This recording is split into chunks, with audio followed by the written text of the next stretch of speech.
दिल्ली में यमुना नदीना जलस्तर में फरी एकवार नोंधपात्र वधारो थयो। नदी फरी एक वखत भयजनक सपाटी पर वही रही है। 13 जुलाईना रोज यमुनाનું जलस्तर रेकॉर्ड 208 मीटर पर पहुंची गयो। जो कि त्यारबाद तेमां घटाडो नोंधायो, परंतु 20 जुलाई बादथी नदीना जलस्तर में फरीवार वधारो नोंधायो छे। आ स्थितिना कारणे घणा लोको हजू पण राहत केम्पमां रहेवा मजबूर बन्या छे। राहत केम्पमां आश्रय लेनार जगदीश नामना व्यक्तिए जणाव्युं કે નદીનું જળસ્તર ઘટે અને સામાન્ય થાય ત્યાં સુધી અમારે અહીં રહેવું પડશે। રાહત કેમ્પમાં અમને ખોરાક અને પાણી આપવામાં આવે છે। આ સાથે જ કેમ્પમાં બીમાર લોકોને દવા પણ ઉપલબ્ધ કરાવવામાં આવે છે।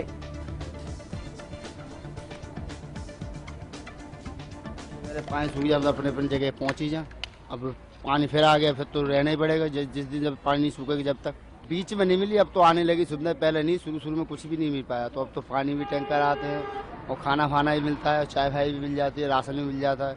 खाने का स्वाद अच्छा होता है। वो खाने का वो तो सबके हिसाब से बनता है ना, अब अपने अपने घर के अलग बनते हैं, वो सबके हिसाब से बनता है। वो सब बच्चों को पर्याप्त खाना मिलता है सारे लोगों के लिए? नहीं, किसी को 2 पूड़ी मिल गई, कुछ बच्चों को मिल गई, किसी को कुछ मिल गया, किसी में कुछ नहीं मिलता। ये होता है। हिमाचल प्रदेश में 22 जुलाईना रोज प्रदेशना अलग अलग क्षेत्र में भारे वरसाद पड़वानी संभावना व्यक्त करवामां आवी। हवामान विभागे वरसादनी स्थितिने ध्यानमां राखी ऑरेन्ज एलर्ट पण जारी कर्युं। आ साथे ज प्रदेश में 23 થી 25 जुलाई सुधी येलो एलर्ट पण जारी करवामां आव्युं। राज्यना चंबा, कांगड़ा, शिमला, कुल्लू, मंडी, बिलासपुर, सोलन अने सिरमौर जिल्लामां छूटाछवाया स्थळो पर भारे वरसादनी शक्यता छे। ज्यारे उना, हमीरपुर, लाहोल अने स्पीति તેમજ કિન્નોર जिल्लामां भारे वरसाद पड़ी शके छे। हवामान विभाग प्रमाणे पालमपुर में सौथी वधु 147 मिलीमीटर, धर्मशाला में 50 मिलीमीटर, मनाली में 34 मिलीमीटर, डेलहाउसी में 27 मिलीमीटर वरसाद नोंधायो हतो। Himachal Pradesh state emergency response centre प्रमाणे प्रदेश में 24 जूने ચોમાસાની શરૂઆત થઈ ત્યારથી ભૂસ્ખલન, પૂર અને માર્ગ અકસ્માત જેવી વરસાદ સંબંધિત ઘટનાઓમાં કુલ 138 લોકોના મોત થયા છે। પૂર સંબંધિત ઘટનાઓના કારણે રાજ્યમાં કુલ 4,500 કરોડ રૂપિયાનું નુકસાન થયું છે। रायगढ़ना इरशालवाड़ी गाम में थयेला भूस्खलनना कारणे कुल 22 लोकोना मौत थया। एनडीआरएफनी टीम द्वारा बचाव अभियान चलाववामां आवी रह्युं छे।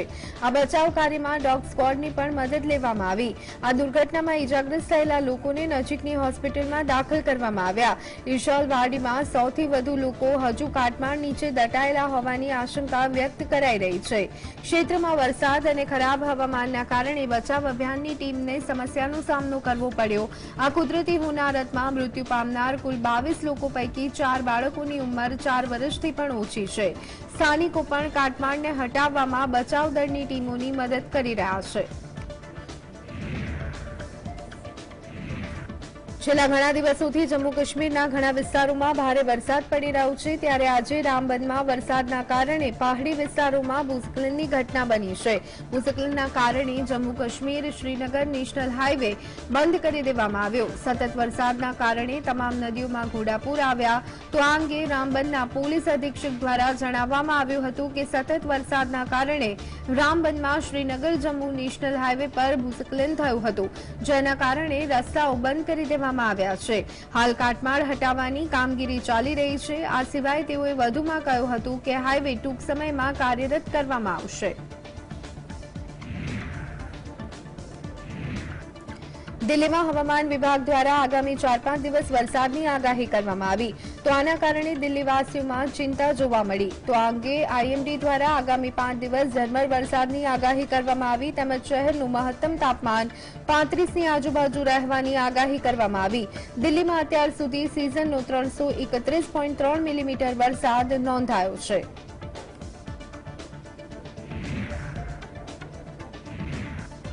મણિપુરમાં 2 મહિલાઓને નિર્વસ્ત્ર કરી અને પરેડ કરાવવાના મામલામાં 5મા આરોપીની પોલીસે ધરપકડ કરી। તો આ ઘટનામાં 5મા આરોપીની ઓળખ યમેલંબા નુંગસિથોઈ મેતઈ તરીકે થઈ છે। ગઈકાલ સુધીમાં આ મામલે 4 આરોપીઓને દબાજી લેવામાં આવ્યા હતા।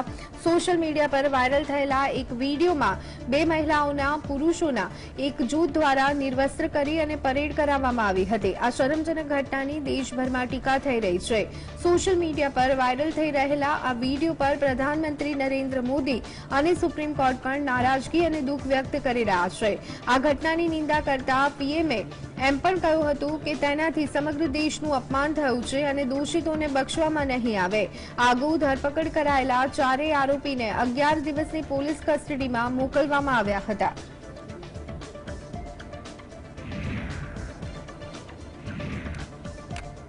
કેન્દ્રીય મંત્રી સ્મૃતિ ઈરાનીએ જણાવ્યું કે વિપક્ષી દળો મણિપુર વાયરલ વિડીયો વિશે સદનમાં ચર્ચા કરવા માંગતા નથી। ચિંતાજનક બાબત એ છે કે 21મી જુલાઈના રોજ રાજસ્થાન વિધાનસભામાં મંત્રીએ મહિલા પર થતા અત્યાચારનો મુદ્દો ઉઠાવ્યો તો પ્રદેશની સરકારે તેમને મંત્રીપદ પરથી હાંકી કાઢ્યા। પશ્ચિમ બંગાળના મામલામાં પણ 2 મહિલાઓ સાથે ક્રૂરતા આચરવામાં આવી। રાજસ્થાનમાં મહિલા વિરુદ્ધ થતા અત્યાચારો વિશે કોંગ્રેસ સાંભળવા માંગતી નથી। પશ્ચિમ બંગાળમાં પંચાયત ચૂંટણી દરમિયાન થયેલી લોકોની હત્યા મુદ્દે પણ કોંગ્રેસ પાર્ટી મુખ પ્રેક્ષક બની ગઈ હતી। Is not only sensitive but has implications with regards to national security is known to opposition leaders. However, opposition leaders did not want to discuss the issue on the floor of the parliament. The Congress is a mute spectator to the killings of innocents in the state of West Bengal, all because it is hungry for a collaboration with the TMC.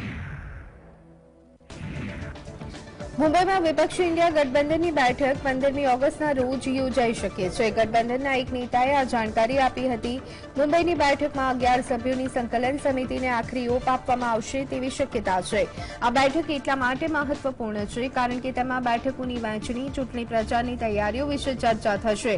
આ સાથે જ ગઠબંધન માટે દિલ્હીમાં મુખ્યાલયની જગ્યા નક્કી કરવા મુદ્દે પણ વાતચીત થઈ શકે છે।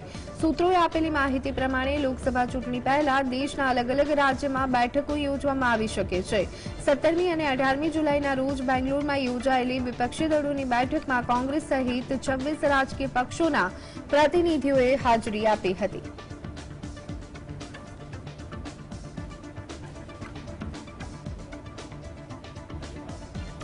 રાજસ્થાનના મુખ્યમંત્રી અશોક ગહેલોતે મંત્રી રાજેન્દ્ર ગુડાને પદ પરથી બરખાસ્ત કર્યા છે। ન્યૂઝ એજન્સી પીટીઆઈએ સૂત્રોને ટાંકી અને જાણકારી આપી। મહત્વપૂર્ણ છે કે રાજેશ ગુડાએ મણિપુરના સ્થાને ગહેલોત સરકારને ખુદને જોવાની સલાહ આપી। તેમણે રાજસ્થાન વિધાનસભામાં રાજસ્થાન લઘુત્તમ આવક ગેરંટી વિધેયક 2023 પર ચર્ચા દરમિયાન કોંગ્રેસના મંત્રી રાજેન્દ્ર ગુડાએ પોતાની જ સરકાર પર સવાલ ઉઠાવ્યો હતો। રાજસ્થાન વિધાનસભામાં શુક્રવારે મણિપુર મામલાને લઈને કોંગ્રેસના ધારાસભ્યો દ્વારા તખ્તીઓ લહેરાવી ઉલટું પડ્યું છે। ગહલોત સરકારમાં મંત્રી રાજેન્દ્ર ગુડાએ મહિલા અત્યાચારને લઈને પોતાની જ સરકારને આરોપીના પાંજરામાં ઊભી કરી દીધી હતી। વિધાનસભામાં ન્યૂનતમ આવક ગેરંટી વિધેયક 2023 પર ચર્ચા દરમિયાન કોંગ્રેસમાં મંત્રી રાજેન્દ્ર ગુડાએ કહ્યું કે રાજસ્થાનમાં જે પ્રકારથી મહિલા સુરક્ષા આપવામાં આપણે અસફળ રહ્યા અને મહિલાઓ પર અત્યાચાર વધ્યા છે, આપણે મણિપુરના સ્થાને પોતાના गिरेबाનમાં જોવું જોઈએ। ये जानना चाहिए, सच्चाई है कि हम महिलाओं की सुरक्षा में असफल हो गए और ये राजस्थान में जिस तरीके से अत्याचार बढ़े हैं महिलाओं के ऊपर, मणिपुर के बजाय हमें अपने गिरेबान में झांकना है। मणिपुर मामले विधानसभाમાં કોંગ્રેસના ધારાસભ્યો તખ્તીઓ લઈને હંગામો કરવા लाग्या હતા। તે વખતે વિરોધ પક્ષના नेता રાજેન્દ્રસિંહ રાઠોડ અને કોંગ્રેસના ધારાસભ્ય વચ્ચે બોલાચાલી થઈ। રાજેન્દ્ર રાઠોડે કહ્યું હતું કે 100 ઉંદર ખાઈને બિલાડી હજ માટે ચાલી જેવી વાત કોંગ્રેસના નેતા કરી રહ્યા છે। તેમણે રાજસ્થાનને મહિલા અપરાધના મામલામાં નંબર 1 હોવાનું જણાવ્યું। મંત્રી પ્રતાપસિંહ ખાચરિયાવાસ અને રાજેન્દ્ર રાઠોડ વચ્ચે નોકઝોક થઈ, પરંતુ મામલો ત્યારે ઊંધો પડ્યો કે કોંગ્રેસના જ મંત્રી રાજેન્દ્ર ગુડાએ ઉઠીને પોતાની પાર્ટીને મહિલા અત્યાચાર મામલે ગૃહમાં ઘેરી। राजेंद्र गुडा जी ने जो बात कही वो साफ गोई से कही। उन्होंने कहा कि महिला दुष्कर्म राजस्थान की सरकार को शर्मसार करता है। हमें मणिपुर की घटना से पहले अपनी तरफ देखना चाहिए और फिर उनको जिस तरह बर्खास्त किया गया, बर्खास्त करना मुख्यमंत्री जी के हाथ की बात है। परंतु मैं समझता हूं कि जिस विषय को उन्होंने उठाया, अब नाराजगी उनकी यह है कि उन्होंने कैसे कह दिया कि महिला दुष्कर्म में राजस्थान 1 नंबर पर है, जबकि एनसीआरबी के आंकड़े कह रहे हैं 1 नंबर पर है। ये पहली घटना है और इससे पहले भी गुडा जी तो सरकार के अलाइनमेंट के बारे में और कमीशन के बारे में कह चुके हैं।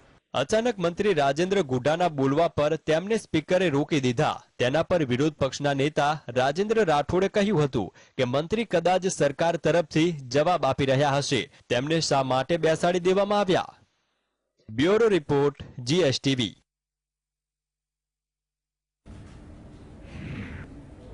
રાજસ્થાનના મુખ્યમંત્રી અશોક ગેહલોતે મંત્રી રાજેન્દ્ર ગુડાને પદ પરથી હટાવી દીધા છે. વિપક્ષના નેતા રાજેન્દ્ર રાઠોડે મંત્રીના નિવેદન પર સરકારને ટોણો માર્યો. જો કે મંત્રી રાજેન્દ્ર ગુડાએ પોતાની જ સરકાર સામે નિશાન સાધવાના કારણે રાજસ્થાનનું રાજકારણ ગરમાયું છે.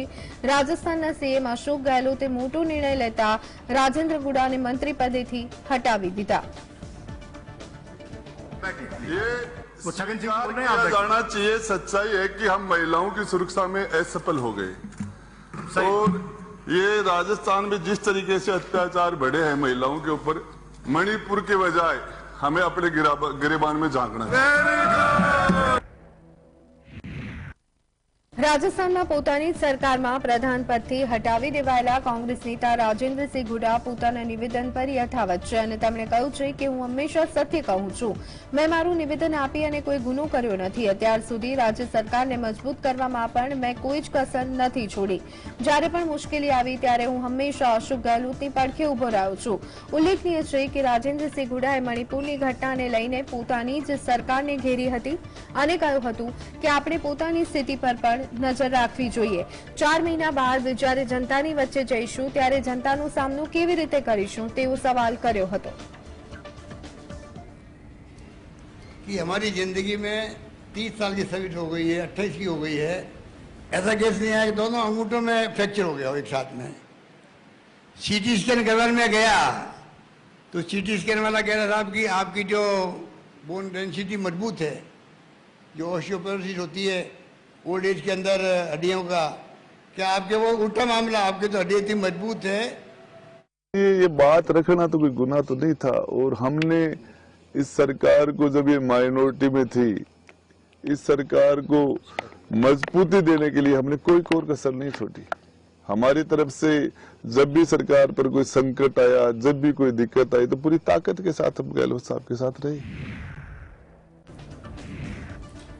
રાજસ્થાન કોંગ્રેસના સહ ઇન્ચાર્જ અમૃતા ધવને જણાવ્યું કે કોંગ્રેસ પાર્ટીએ રાજેન્દ્ર ગુડાને આ ઘટના પહેલા જ પાર્ટીમાંથી બહાર કાઢી મૂકવાની જરૂર હતી. જો કે પાર્ટી ઘણો સંયમ જાળવી રાખે છે અને તેમને તક પણ આપી. ગુડાએ અગાઉ પણ માતા સીતા વિશે વિવાદાસ્પદ નિવેદન આપ્યું હતું જે પાર્ટીને સ્વીકાર્ય નથી. જો કોઈ કોંગ્રેસમાં રહીને ભાજપની ભાષા બોલશે તો આવું નહીં ચાલે. મણિપુર મુદ્દે ભાજપ સામે પ્રશ્ન કરવાની જરૂર હતી. મણિપુરની ઘટનાની સમગ્ર દેશ શર્મસાર થયો છે. આ સાથે અશોક ગેહલોત સરકારના મંત્રી પરસાદીલાલ મીણાએ જણાવ્યું કે રાજેન્દ્ર ગુડાએ સમજી વિચારી અને બોલવાની જરૂર હતી.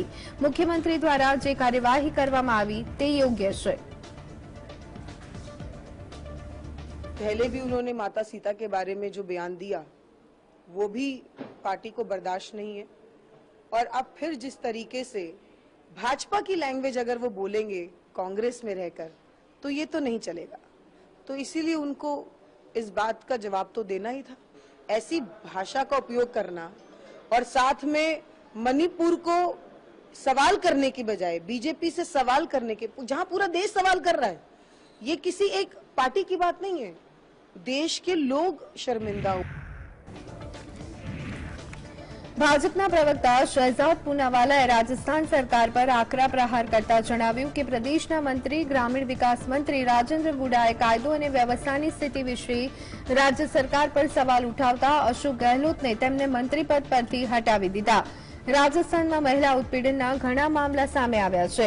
જોધપુરથી કરેલા સુધી બનતી ગુનાહિત ઘટનાઓનો પર્દાફાશ કરતા મંત્રી સામે કોંગ્રેસે આ કાર્યવાહી કરી છે. રાજસ્થાન કોંગ્રેસની મહિલા ધારાસભ્ય દિવ્યા મધરેણાએ જણાવ્યું કે પ્રદેશમાં તેઓ પોતાને અસુરક્ષિત અનુભવે છે. તેમના પર પણ ઘણીવાર હુમલા થઈ ચૂક્યા છે. આ કાર્યવાહી કોંગ્રેસમાં વાણી અને અભિવ્યક્તિની સ્વતંત્રતા વિશે સવાલ ઉભા કરે છે. जी ने राजेंद्र गुड़ा का इसलिए इस्तीफा लिया क्योंकि उन्होंने महिलाओं की क्या स्थिति है राजस्थान में, किस प्रकार से राजस्थान महिला उत्पीड़न में नंबर 1 हो चुका है, किस प्रकार से करौली से लेकर जोधपुर की घटना तक आए दिन घटनाएं होती रहती है उसका पर्दाफाश किया, और वो इकलौते नहीं है। इसके अलावा आपने देखा होगा कि दिव्या मदेरणा जो कि कांग्रेस की विधायक है, उन्होंने भी कहा कि मैं स्वयं असुरक्षित महसूस करती हूँ, मुझ पर हमले हो जाते हैं, पुलिस मेरा साथ नहीं देती, तो बाकी महिलाओं का क्या? ભૂપેશ બઘેલે જણાવ્યું હતું કે છત્તીસગઢ નાનું રાજ્ય હોવા છતાં સૌથી વધુ ઈડી અને આઈટીના દરોડા પાડવામાં આવે છે। રાજ્યમાં અમારા ધારાસભ્યોની સંખ્યા 71 છે, એટલે મહારાષ્ટ્ર મધ્યપ્રદેશમાં સરકાર પાડી શકશે નહીં। કેન્દ્ર સરકાર છત્તીસગઢની ખાણ તેમના મિત્રને આપવા માંગે છે અને પ્રદેશની સરકાર વચ્ચે આવતી હોવાથી દરોડા પાડવામાં આવે છે। છત્તીસગઢ વિધાનસભામાં લાવવામાં આવેલા અવિશ્વાસ પ્રસ્તાવ વિશે વાત કરતા બઘેલે જણાવ્યું કે લોકશાહીમાં વિપક્ષી દળોને સદનમાં અવિશ્વાસ પ્રસ્તાવ લાવવાનો અધિકાર છે, જ્યારે આ સમયગાળા દરમિયાન સરકારોને તેમના દ્વારા કરવામાં આવેલી કામગીરી રજૂ કરવાની તક મળે છે। વિપક્ષે રાજ્ય સરકાર પર અલગ અલગ મુદ્દા સંબંધિત કુલ 109 આરોપ લગાવ્યા છે, પરંતુ તે બાબતના તથ્ય રજૂ કર્યા નથી। आखिर छोटा राज्य है और सबसे ज्यादा छापा यदि कहीं पड़ा है ईडी, आईटी, डीआरए का, तो उसका कारण यही है कि भाई संख्या बल तो हमारे 71 है। जिस प्रकार से महाराष्ट्र में, मध्य प्रदेश में या दूसरे राज्य में तोड़ने का प्रयास किए, यहाँ तोड़ नहीं सके, लेकिन फिर लगातार जो छापे डल रहे हैं और अभी भी है, उसका कारण मुझे जो समझ आ रहा है वो यही है कि जो उनके मित्र हैं उसको छत्तीसगढ़ के खजानों पर निगाह है, चाहे कोयला का हो चाहे लोहा का। વડાપ્રધાન નરેન્દ્ર મોદી આજે વીડિયો કોન્ફરન્સના માધ્યમથી લગભગ 70,000 યુવાનને વીડિયો કોન્ફરન્સ દ્વારા નિમણૂક પત્રનું વિતરણ કર્યું। દરમિયાન વડાપ્રધાન નરેન્દ્ર મોદી યુવાનોને સંબોધિત પણ કર્યા હતા। દેશભરમાં 44 સ્થળોએ આ જોબ ફેરનું આયોજન કરવામાં આવ્યું। આ ભરતીઓ કેન્દ્ર સરકારના વિભાગો તેમજ રાજ્ય સરકારો અને કેન્દ્રશાસિત પ્રદેશોમાં કરવામાં આવી રહી છે। દેશભરમાંથી પસંદ કરાયેલા આ યુવાનોને વિવિધ પદો પર નિયુક્ત કરવામાં આવશે। પીએમઓ દ્વારા આપવામાં આવેલી માહિતી અનુસાર આ યુવાનો સરકારમાં મહેસૂલ વિભાગ, નાણાકીય સેવાઓ વિભાગ, પોસ્ટ વિભાગ, શાળા शिक्षण विभाग, उच्च शिक्षण विभाग, संरक्षण मंत्रालय, आरोग्य और परिवार कल्याण मंत्रालय, केंद्रीय जाहिर क्षेत्रना उपक्रमों, जल संसाधन विभाग, कर्मचारी और तालीम विभाग और गृह मंत्रालयना विभाग सहित विविध मंत्रालयों और विभागों में जोड़ाशे।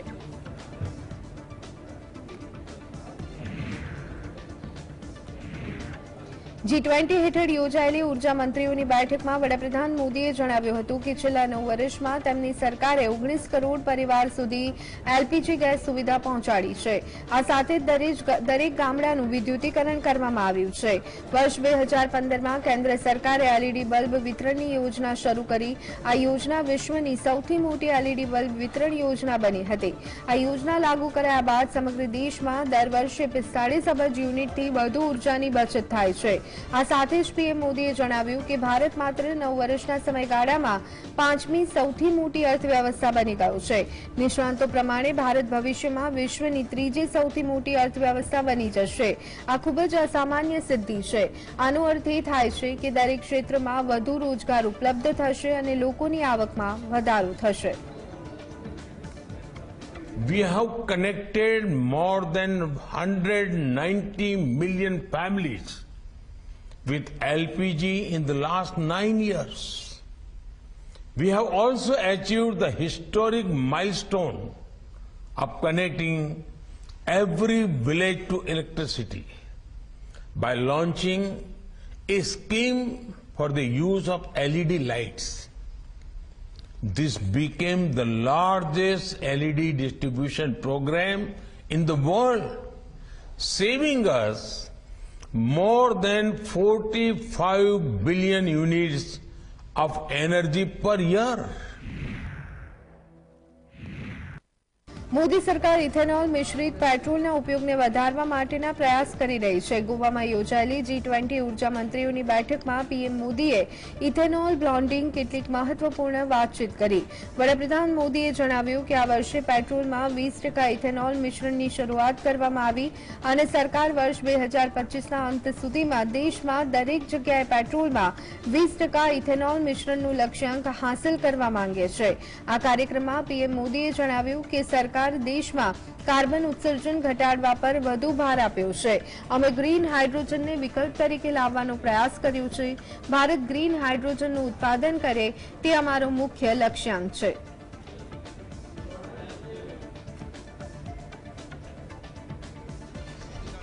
The rollout of 20% ethanol blended petrol this year. Our aim is to cover the entire country by 2025.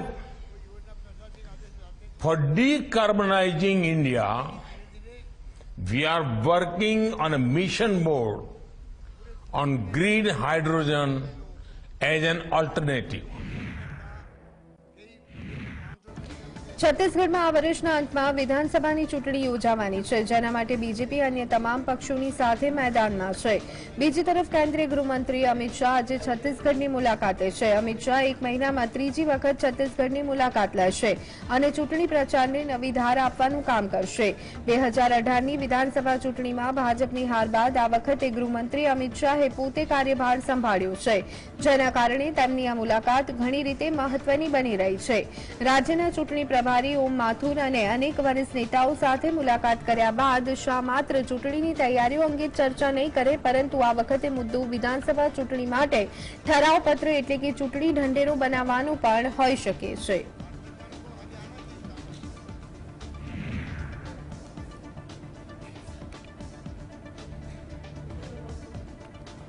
પશ્ચિમ બંગાળના મુખ્યમંત્રી મમતા બેનર્જીએ એક મોટી જાહેરાત કરી. કોલકાતામાં એક રેલી યોજતા તેમણે કહ્યું કે રાજ્યના ગરીબો માટે મનરેગાની તર્જ પર એક યોજના લાવી રહી છે.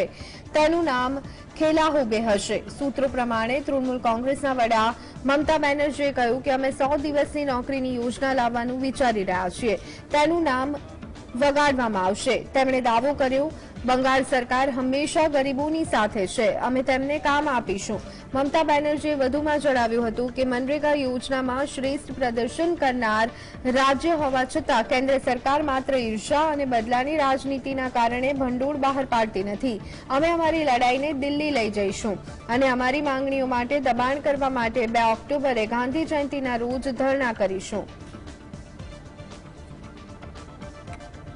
તિહાડ જેલમાં આજીવન કેદની સજા ભોગવી રહેલા યાસીન મલિકને સુનાવણી માટે સુપ્રીમ કોર્ટમાં લાવવામાં આવ્યા હતા, જે મુદ્દે ભારતના સોલિસિટર જનરલ તુષાર મહેતાએ યાસીન મલિકની સુરક્ષા પર સવાલ ઉઠાવતા કેન્દ્રીય ગૃહ સચિવ અજય ભલ્લાને પત્ર લખ્યો, જેમાં તેમણે લખ્યું હતું કે યાસીન મલિકની સુરક્ષામાં ગંભીર ખામી છે. આતંકવાદી અને અલગાવવાદીમાં પૃષ્ઠભૂમિ ધરાવતો વ્યક્તિ કે જે માત્ર આતંકવાદી પ્રવૃત્તિઓને ભંડોળ પૂરું પાડવા માટે જ દોષિત નથી, પરંતુ પાકિસ્તાની આતંકવાદી સંગઠનો સાથે પણ સંબંધ ધરાવે છે, તો જો કોઈ અપ્રિય ઘટના બને તો સુપ્રીમ કોર્ટની સુરક્ષા પણ જોખમમાં મુકાઈ જશે. વધુમાં તેમણે લખ્યું કે ધ્યાનમાં રાખીને જ્યાં સુધી સીઆરપીસીની કલમ 268 હેઠળ જારી કરવામાં આવેલા આદેશ અમલમાં ન હોય ત્યાં સુધી જેલ સત્તાવાળાઓ પાસે તેને જેલ પરિસરમાંથી બહાર લાવવાની કોઈ જ સત્તા નથી હોતી અને તેમની પાસે આવું કરવાનું કોઈ કારણ પણ ન હતું.